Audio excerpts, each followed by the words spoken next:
maintenant, on va passer à ceux qu'on a coutume d'appeler les médecins de la Terre, mais il en manque un aujourd'hui, une plus exactement. Donc Claude Bourguignon, on ne le présente pas, hein. Donc je vais simplement lui donner la parole tout de suite. Et puis il va nous dire ce qu'il a d'essentiel à nous dire sur son parcours. Et puis surtout, ben, je le laisse totalement libre, comme vous d'ailleurs, hein. Je vous ai laissé libre de dire ce que vous vouliez. Merci. Ça marche, oui. Bon, d'abord, je voudrais remercier les organisateurs de la deuxième session nationale de biodiversité de nous avoir invités. Puis je voudrais excuser Lydia, on a été un peu trop surchargé ces temps-ci, on a pris 15 fois l'avion en moins d'un mois, donc on était un peu sur les rotules, donc elle s'excuse et elle m'a dit bon, que c'est à moi de la représenter. Donc je vais rapidement parler de mon parcours. J'ai un parcours un petit peu spécial, puisque je ne voulais pas du tout faire de l'agronomie. À l'âge de 14 ans, j'ai fondé avec des copains du lycée Montaigne, le groupe ornithologique parisien. Je travaillais avec le WWF, on a commencé à créer des réserves, et donc je voulais travailler dans l'écologie. J'ai donc fait une maîtrise en physiologie et zoologie à l'université de Paris. Et puis c'est en travaillant sur des comptages de tigres dans l'Himalaya que j'ai vu, première fois de ma vie, j'ai vu des hommes mourir de faim. Je n'avais jamais vu ça. J'étais un gamin de l'après-guerre, je ne savais pas ce qu'était la famine. Et je me suis dit, on ne peut pas protéger les tigres s'il y a des gens qui meurent de faim. Donc je suis rentré des Indes et je me suis présenté à l'agro. J'ai été reçu. Je ne sais pas comment, un coup de peau, quoi. Bon, c'est vrai que j'avais des publications depuis l'âge de 14 ans, donc c'est peut-être ça qui a fait qu'ils m'ont permis de rentrer. Et là, j'ai découvert un monde de fous. On nous apprenait à donner de la viande aux vaches pour augmenter la production laitière. On nous apprenait l'art d'entasser les pauvres bêtes dans des conditions infernales, les surcharges d'azote et tout. J'ai dit, mais ils sont fous alliés, ces gars-là. Donc j'ai décidé en troisième année de rentrer en microbiologie des sols, de reprendre le sol à la base. À l'époque, il y avait encore à l'agro une chaire de microbiologie des sols. Et coup de chance, au moment où je suis arrivé, Monod, le prix Nobel, venait de devenir directeur de l'Institut Pasteur. Et première chose qu'il a fait quand il est arrivé, il a supprimé le labo de microbiologie des sols en disant que la microbiologie des sols, ça servait à rien. Et donc, les trois chercheurs, Kaiser, Tardieu et Pochon, n'avaient plus de laboratoire, ils ont été foutus à la porte, et ils ont été reçus dans le laboratoire de microbiologie des sols de l'agro. Et donc, je me suis retrouvé avec trois professeurs prêts de partir à la retraite, et j'ai redécouvert le bon sens. Des hommes qui m'ont appris que c'était les mycorhizes qui donnaient le phosphore aux plantes, que c'était les sulfobactéries qui donnaient le soufre, etc. Et j'ai eu à ce moment-là, pendant ma troisième année, en plus j'étais tout seul, donc j'ai terminé premier dans ma spécialité, ce qui était quand même pratique, et j'ai eu tout seul un cours particulier. Et ensuite, en sortant de l'agro, en microbiologie des sols, il n'y avait qu'un seul labo, c'était Dijon. Et c'est là que j'ai rencontré Lydia. Lydia travaillait sur la qualité des aliments. Et moi, je travaillais sur la qualité des sols. Donc, on s'est rencontrés comme ça. Et comme l'INRA, à l'époque, ne voulait pas entendre parler de l'agriculture biologique, et qu'avec Philippe Desbrosses, on se rencontrait régulièrement en catimini, parce que c'était strictement interdit par l'INRA de travailler sur la biologie. Donc, j'ai commencé à passer pour une mauvaise tête à l'agro. En plus, j'ai fondé un collège d'agriculture biodynamique à Malval avec des copains scientifiques. Donc, l'INRA a voulu qu'on arrête ce collège en disant que c'était scandaleux, que je tachais l'image de l'INRA. Donc, j'ai passé vraiment pour quelqu'un de pas gentil. Donc, avec Lydia, on a décidé de quitter l'Institut. On a fondé notre laboratoire en 1989, qui est donc un laboratoire d'analyse microbiologique des sols. Depuis 1989, nous avons analysé plus de 12 000 sols à travers le monde, dans à peu près toutes les écologies de la planète. Donc, sans me vanter, je peux commencer à vous dire comment ça marche un sol. Alors, je vais parler comment marche un sol dans nos régions. Dans nos régions, la France, avant que nous la cultivions, était couverte à 90% de forêt. Et comment ça marche un sol? Comment un sol fait pour fonctionner pendant des milliers d'années sans être dégradé? Et dès que la main de l'homme y met les pieds, elle casse tout. Donc pourquoi l'homme casse les sols alors que la nature sait les faire pousser pendant des milliers d'années? Pour vous donner une idée, le plus vieux modèle biologique que nous connaissons, c'est la forêt de Bornéo.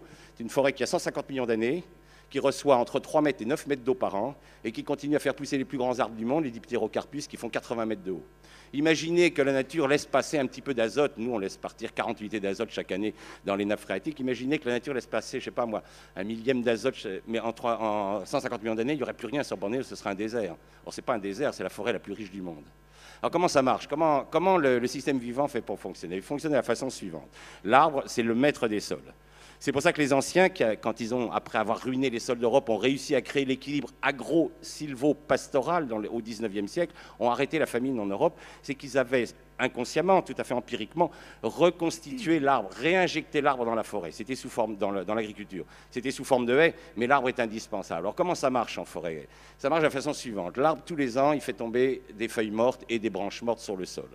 Ces branches vont être attaquées par une faune qu'on appelle la faune épigée. Cette faune va manger tous ces bouts de bois, toutes ces feuilles, et va faire des crottes. Ces crottes, c'est quoi? C'est de la matière organique broyée en éléments très très fins qui va permettre donc aux seuls organismes au monde qui sont capables d'attaquer la lignine, qui sont les champignons, les basidiomycètes, vont leur permettre d'attaquer ces crottes et de les transformer en humus. Donc, ce qui est intéressant dans le système vivant, c'est que vous pouvez remarquer que la fabrication d'humus se fait à la surface du sol. On comprend tout de suite pourquoi le labour est une machine de destruction massive des sols, c'est qu'elle met la matière organique sous le sol, ce qui est une absurdité. Les animaux, ils ne vivent pas sous le sol, les épigées, ils vivent à la surface du sol. Les arbres, eux, ils vont s'adapter à ce système très astucieux, ils vont faire un double enracinement. Vous avez vu avec l'ouragan de 99 des arbres arrachés, hein. Ils ont un enracinement horizontal qui est sous la matière organique. Alors vous dites, mais pourquoi les arbres ont développé ce réseau de racines horizontales sous cette couche de matière organique? C'est qu'au printemps, les humus qui ont été formés pendant l'automne et l'hiver par les basidiomycètes vont être minéralisés quand le sol va se réchauffer par les bactéries. Les champignons font l'humus, les bactéries minéralisent. En minéralisant, elles vont libérer du nitrate, du phosphate qui va descendre avec l'eau de pluie. Et là, il y a les racines horizontales de l'arbre qui va récupérer le nitrate, le phosphate et qui va le renvoyer dans la frondaison. Le système sol-plante est fermé dans la nature. Il n'y a pas de fuite. C'est pour ça que les nappes phréatiques sont propres sous les arbres. C'est que l'arbre, il a mis ses racines sous la matière organique. La grande bêtise de l'agriculture, c'est qu'elle laboure et elle met la matière organique sous les racines. Donc le temps que les racines arrivent, c'est minéralisé, vous envoyez dans les nappes. Donc première leçon, ne jamais enfouir de matière organique dans un sol. La nature nous le dit, il suffit de regarder le livre. Ensuite, les arbres, ils ont un deuxième système d'enracinement qu'on appelle le pivot, système pivotant. Ce système pivotant va descendre jusqu'à la roche-mère. Là, il y a deux solutions. Où la roche-mère est fissurée, l'arbre va continuer son chemin. Alors, record d'enracinement sous chêne en Europe, 150 mètres de profondeur, sous orme, 110 mètres, sous merisier, 140 mètres. Bon, on ne s'amuse pas à faire des trous de 150 mètres, hein, c'est les spéléologues qui nous rapportent des racines du fond des grottes et ils nous disent, au fond des grottes, on voit les racines qui pendent à la surface et il y a de l'eau qui ruisselle. L'arbre est le seul organisme vivant du monde qui est capable de prendre l'excédent de l'eau de pluie, de l'envoyer le long de ses racines dans lequel il va absorber tous les éléments nutritifs et d'emmener cette eau pure dans la nappe phréatique. C'est pour ça que l'arbre est indispensable dans le fonctionnement de cette planète, c'est qu'il est le seul capable de remplir la nappe phréatique. À cette profondeur-là, la racine de l'arbre est en contact avec le monde minéral. Et qu'est-ce que va faire la racine de l'arbre? Elle va sécréter des acides, elle va attaquer le caillou et elle va le transformer en argile. Donc ce qui est intéressant, puisque le sol est un complexe argilo-humique, c'est que l'humus est fabriqué en surface grâce au travail des champignons et de la faune épigée, et les argiles sont fabriquées en profondeur par l'attaque des racines des arbres au contact du monde minéral. À cette profondeur, il y a des racines qui meurent, de nouvelles racines arrivent. Et il existe heureusement une faune qui se nourrit de racines mortes, qui nettoie toutes ces racines mortes et qui va libérer de nouvelles galeries pour les racines suivantes. C'est ce qu'on appelle la faune endogée. Alors on retrouve les mêmes groupes qu'en surface, des colamboles, des acariens, des vers, sauf qu'ils sont petits, aveugles, et leur boulot, c'est toujours de nettoyer des racines. Pour vous donner une idée du travail de cette faune endogée, un blé fait 200 km de racines et 5000 km de poils absorbants. Un blé, hein. Nous en mettons 200 au mètre carré, c'est-à-dire qu'un blé, c'est 4 milliards de kilomètres de racines. Eh bien, ces 4 milliards de kilomètres de racines seront mangés par la faune endogée pendant l'hiver et permettront à l'orge qui suivra, ou au colza, de s'enraciner. Alors, on voit que l'argile est produite en profondeur, l'humus est produit en surface, il y a une faune épigée qui aère le sol en surface et une faune endogée qui aère le sol en profondeur, mais comment argile et humus se rencontrent? Il faut bien qu'ils se rencontrent pour former le sol. Et ils vont se rencontrer grâce à une troisième faune, que vous connaissez généralement tous, qui sont les vers de terre. Dans les pays tropicaux, ce sont les termites qui font le même rôle. Les vers de terre, qu'est-ce qu'ils font? C'est les grands lombriques, hein, ce qu'on appelle la faune anécique. Ils habitent des galeries, eux, ils habitent des terriers. Ils ne sont pas comme la faune épigée, la faune endogée qui change d'endroit tout le temps. Eux, ils ont des galeries. Toutes les nuits, ils sortent. Ils laissent l'arrière de leur corps dans la galerie pour pouvoir rentrer dedans s'il y a un prédateur. Et ils prennent de la matière organique, ils l'emmènent, ils redescendent, là ils remontent de l'argile et ils passent leur temps parce que quand ils ont fait demi-tour, ils vident leur intestin pour former une crotte qu'on appelle le turicule. Et il se trouve que les vers de terre ont dans leur intestin une glande qu'on appelle la glande de Morène qui est très riche en calcium. Donc ils remontent de l'argile, ils mélangent dans leur intestin de l'argile et de l'humus et il se trouve que les argiles sont négatifs, les humus sont négatifs et le calcium est un ion qui a deux charges positives. Donc une charge positive va attacher l'argile et une charge positive va attacher l'humus. Et ils vont fabriquer du complexe argilo-humique. C'est les vers de terre qui fabriquent la terre. Le premier scientifique qui va s'y intéresser, c'est Darwin. Darwin va être le premier à donner une échelle des restes humains. Hein, parce que si vous faites des profils, vous verrez que les pierres taillées, on les trouve en profondeur, puis les mosaïques romaines, puis les restes du Moyen-Âge. Ce n'est pas parce que les hommes de la pierre taillée vivaient sous terre, hein, ils vivaient comme nous à la surface, mais c'est les vers de terre qui ont enfoui tous les restes humains. C'est pour ça que les archéologues passent leur temps à creuser des trous, c'est de la faute des vers de terre. Et en fait, Darwin a une idée très bonne, il a mesuré la quantité de terre. Un ver de terre rejette son poids de terre tous les jours. Il a calculé simplement les distances qu'il y avait entre les restes humains, Et il s'est rendu compte que c'était beaucoup plus vieux que ce qu'on racontait à l'époque. Hein, c'était la Bible, hein, c'était 5000 ans, la création de l'humanité. Donc, M. Darwin a été très prudent pour ne pas avoir la religion sur les bretelles. Mais il a montré que c'était beaucoup plus ancien qu'on croyait. Hein, si vous mettez par exemple un pas japonais dans votre jardin, vous verrez que votre pas japonais va disparaître. C'est les vers de terre qui vont l'enfouir progressivement. Hein, souvent, quand je suis sur le terrain avec les agriculteurs me disent « Oh là là, j'ai mes cailloux qui remontent ». Alors, je leur explique que le vol lourd des cailloux dans la plaine, ça n'existe pas. C'est jamais les cailloux qui remontent, c'est toujours la terre qui s'en va. Hein, donc, ne faites pas de mauvaises interprétations. Alors, comment nous avons fait pour tuer nos sols? On a violé ces lois fondamentales. C'est-à-dire qu'on n'a pas... Vous pouvez violer les lois humaines. Si vous faites choper par la police, vous irez en tôle. Mais ce n'est pas très grave pour l'ensemble de l'humanité. Mais quand on viole les lois universelles, les lois de la biologie, là, c'est très grave. Alors, comment on a fait pour tuer les sols? On a inventé deux armes de destruction massive des sols. D'abord, la charrue. Au début, les hommes, ils gratouillaient la terre avec les chevaux, c'était pas bien grave. Mais quand on a découvert le tracteur, vous savez, c'était Victor Hugo qui disait, pour montrer la fascination des hommes devant les grosses machines, une immense force qui aboutit à une immense faiblesse, voilà ce qui fascine les hommes.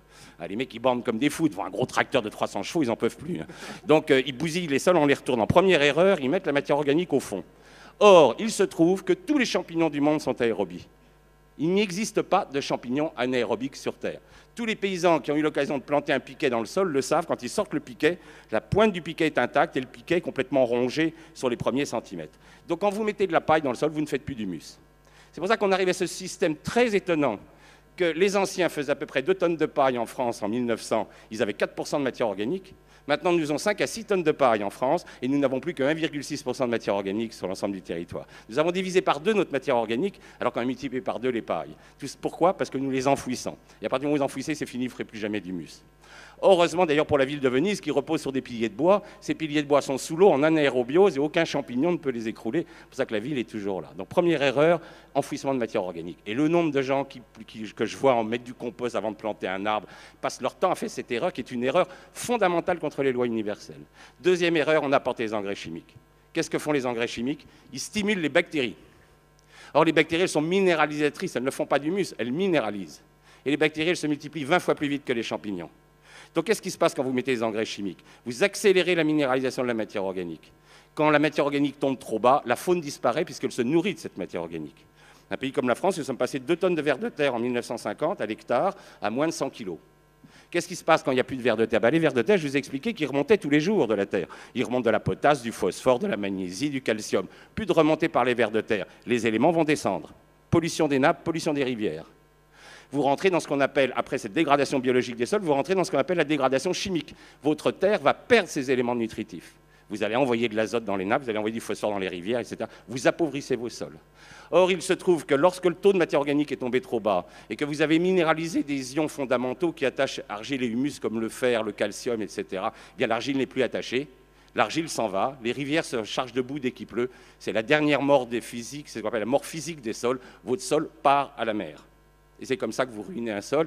Et c'est comme ça que des agriculteurs qui, à l'heure actuelle, moi je travaille avec des agriculteurs depuis 89, des gens en Beauce qui étaient très fiers de faire partie du club des 100 quintaux, ils roulaient des caisses. À l'époque, ils avaient des blés qui, en génétique, étaient des blés à 110 quintaux, donc ils faisaient presque le rendement génétique. Maintenant, ils ont des blés à 150 quintaux et les mêmes agriculteurs font plus que 90 quintaux.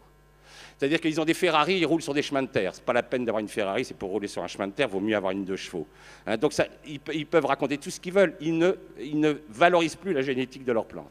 Et on sait que cette génétique est valable, puisque récemment, ils ont fait une expérience en Nouvelle-Zélande sur un sol qui n'avait jamais été labouré, jamais touché, et ils ont fait 162 quintaux en semi-direct, et ils ont fait 152 quintaux en labour. Donc ça montre que le potentiel génétique est bien existant, mais c'est nos sols qui sont à genoux. Donc, qu'est-ce que ça veut dire pouvoir faire une agriculture durable? C'est reconnaître que la propagande des multinationales, et de la propagande, ce n'est pas de la science, il va falloir remettre de la science dans l'agriculture. Or, l'agriculture n'a plus de science depuis 50 ans, elle n'a que de la technique, elle n'a que des produits chimiques, elle n'a que des grosses machines, c'est-à-dire qu'elle fait tourner le business agro-industriel. Mais cette agriculture n'est pas là pour nourrir les hommes, elle est là pour enrichir l'agro-industrie. Or, le problème qu'on a maintenant avec 7 milliards d'individus, c'est qu'il va bien falloir se décider à nourrir les hommes. Et nous avons maintenant 1 milliard d'hommes qui souffrent de la famine. Donc la révolution verte, c'est un échec total. Le problème, c'est que cette société qui est obsédée par le profit ne veut pas reconnaître ses torts. Elle ne veut pas reconnaître que la révolution verte est responsable de la famine d'1 milliard de personnes, c'est-à-dire autant d'habitants qu'il y avait en 1800 sur cette planète. Donc il va falloir changer complètement notre agriculture. Il va falloir à mon avis, dissoudre des sociétés comme Monsanto, Novartis et compagnie, qui sont des assassins. Il va falloir qu'on crée une espèce de justice internationale sur crime contre la vie.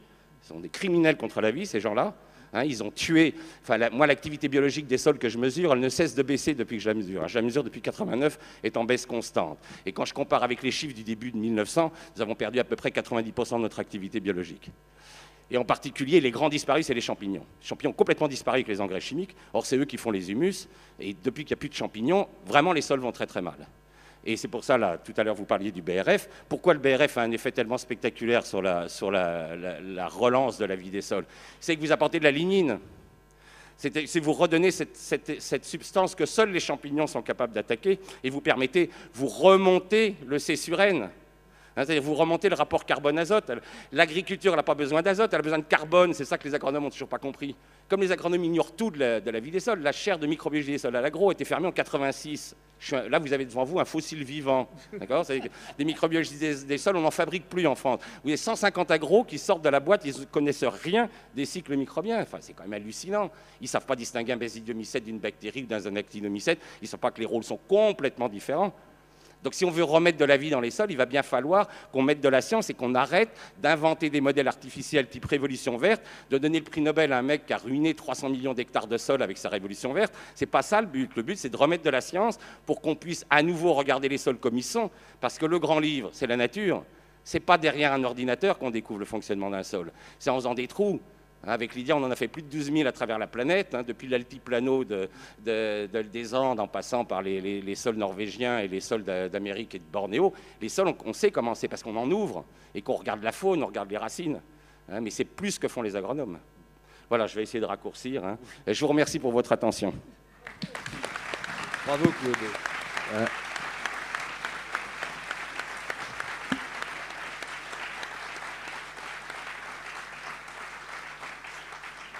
Je crois que tout est dit, hein. Tout est dit. Il faut vraiment qu'on change de civilisation.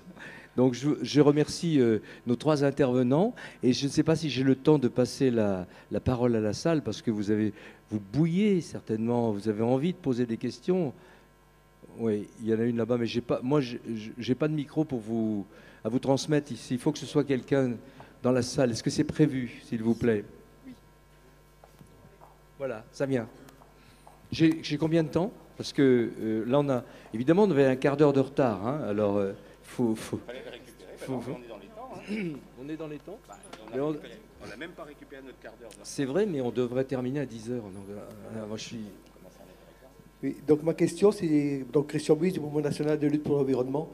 Sur quelle profondeur donc on doit travailler les sols pour ne pas les abîmer, pour enfouir l'humus, etc. Il ne faut pas les travailler du tout. Hein. C'est-à-dire que c'est intéressant de regarder un paysan chinois, puis un maraîcher chinois et un maraîcher européen. Le maraîcher européen, il enfonce sa bêche, il se lève, il se casse les reins, il retourne tout. Le paysan chinois, il ne fait pas ça, il enfonce sa bêche, il remue sa bêche pour apporter de l'oxygène, il retire sa bêche, il prend 2 cm de terre et hop, il retourne, c'est tout. Il ne se casse pas les reins et il respecte la loi universelle du sol.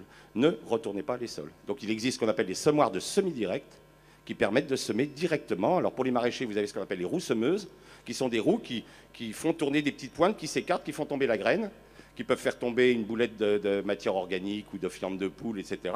Et vous semez directement à travers vos couverts. Donc vous faites un engrais vert toujours avant vos cultures, vous les écrasez avec un petit rouleau qu'on appelle un rouleau facasse, un rouleau sur lequel on soude des barres, qui écrase l'engrais vert, mais il ne faut surtout pas enfouir l'engrais vert parce que vous allez faire des fermentations anaérobiques dans le sol et vous n'aurez pas de champignons. Il faut toujours laisser l'engrais vert à la surface et vous semez derrière, vous mettez votre rouleau faca à l'avant et le semoir derrière et vous semez sans jamais toucher au sol.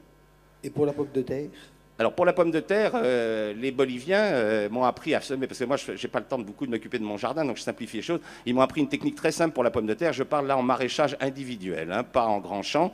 C'est tout simple. Vous posez vos pommes de terre sur le sol, vous les répartissez correctement avec un radis, avec un râteau, et vous les recouvrez de 20 cm de paille. Et c'est tout. Alors le gros avantage, c'est qu'il n'y a pas à les arroser, il n'y a pas à les buter. Et puis quand vous voulez des patates, vous soulevez la paille, vous prenez des pommes de terre et elles en refabriquent. Donc ça vous permet d'avoir des patates nouvelles, d'avoir des patates toute la saison, sans vous casser les reins, sans vous embêter. C'est ce que font les paysans boliviens. Et il ne faut pas oublier que la pomme de terre, ça vient de Bolivie. Donc ils ont quand même un peu plus d'expérience de la patate que nous. Voilà. Donc à faire, on peut faire aussi avec des cartons. On peut faire, voilà. Mais ça ne peut se faire qu'au niveau individuel. Mais comme il n'y a plus de paysans, ça explique que les marchands de machines agricoles, ils ont encore de beaux jours devant eux, quoi. C'est ça. Bien sûr, allez-y, Nicole. D'où l'intérêt de relancer le maraîchage en pied d'immeuble, que les habitants dans les villes se réapproprient ces espaces verts stériles pour en faire quelque chose de vivant, quoi. Voilà. La parole, oui. Qui a un micro? Bonjour, Monsieur Pierrot. Alors, on parle du monde agricole, mais on pense que la biodiversité peut aussi venir des milieux urbains. Et un urbain qui a une petite maison avec son jardin, là, qu'est-ce qu'il peut faire aujourd'hui, vers qui il se tourne pour cultiver ou entretenir son terrain, comme vous le dites, plutôt que de faire ce qu'on fait aujourd'hui? Premièrement, entourez votre terrain d'une haie. Alors surtout pas une haie de tuya. Faites pas un blocos végétal pour que vos voisins ne vous voient pas prendre le barbecue. Pas de cyprès, pas de résineux, c'est toxique, ça tue les vers de terre, c'est des plantes dangereuses. Hein. Donc vous faites une haie de feuillus. En plus, choisissez des espèces où vous aurez des fleurs toute l'année. Hein, si vous commencez avec les cornouillers, vous aurez des fleurs dès le mois de mars. Vous terminerez avec des arbres qui font des fleurs plus tardivement. Vous aurez les prunus, les églantiers, etc. Donc ça, c'est agréable. Vous nourrirez les abeilles. Et surtout, cette haie va vous fournir du bois raméal fragmenté. Et en broyant les tailles de vos haies, vous allez le poser directement sur votre sol qui, souvent, dans les zones pavillonnaires, a été pas mal détruit, comme ça a été, comme vous l'avez très bien expliqué. Ils font du BTP, les mecs. Ils font pas quand ils préparent les zones pavillonnaires, c'est du BTP, c'est pas de l'agriculture. Donc, vous allez, en remettant ce BRF, vous allez remettre les champignons, tout le système biologique va revenir, hein, la faune. Alors, deuxième chose, si vous avez un gazon, il est indispensable que votre gazon monte en fleurs au moins une fois par an. Alors pourquoi là, une prairie est durable que si elle monte en foin? Les vieux, ils n'étaient pas fous, ils faisaient du foin. Il y a un abruti qui a inventé l'ensilage, il a eu droit au prix Nobel, il a rendu toutes les vaches malades. Et il faut absolument que la prairie monte en foin. Pourquoi? Parce que si elle monte en foin, apparaissent des espèces d'insectes fondamentales pour l'aération du sol, qui sont les acridiens. Les criquets, les grillons, les sauterelles, qui vont vous aérer votre sol et faire qu'au lieu que votre prairie tondue se couvre de mousse, et vous allez acheter ensuite un produit qui tue la mousse, et puis etc. Et puis votre gamin, ensuite, il va s'allonger sur la truc, il va avoir les cuisses toutes rouges, je veux dire, il est allergique au gazon, il n'est pas allergique au gazon, il est allergique aux produits que vous avez mis sur le gazon. Eh bien, si vous laissez monter en herbe, vous allez avoir des sauterelles, ça va aérer votre sol et votre prairie durera beaucoup plus longtemps. Et ce foin vous servira, vous faucherez ce foin en fin d'été, il vous fera votre compost que vous mélangerez avec le BRF et vous allez avoir gratuitement, sans rien acheter, vous allez fertiliser votre jardin tranquillement et nourrir des bons légumes. Merci. Nouvelle question, oui, allez-y. Je voulais demander quelle était la capacité de résilience des sols une fois qu'ils avaient été très abîmés dans des pratiques agricoles. Nous, on restaure des sols en 5 ans pour des rotations d'hiver type blé orge colza, c'est-à-dire des cultures qui sont semées en bonnes conditions, récoltées en bonnes conditions. Par contre, là, on travaille dans la région de Ham sur ce qu'on appelle des sols fatigués qui font betterave-blé, betterave-blé ou betterave, patate, oignon, haricots verts, blé. Alors là, on en est, pour le moment, j'en suis à 19 ans d'expérimentation, l'activité biologique ne revient toujours pas. Donc il y a peut-être des sols qui demanderont 30 ans, 40 ans à être mis debout, hein, ça dépend. Parce que sur des grandes cultures, vous ne pouvez pas épandre du BRF. Si vous dites au gars, vous allez épandre du BRF sur 500 hectares, il vous regarde d'un drôle d'œil, le bonhomme. C'est normal.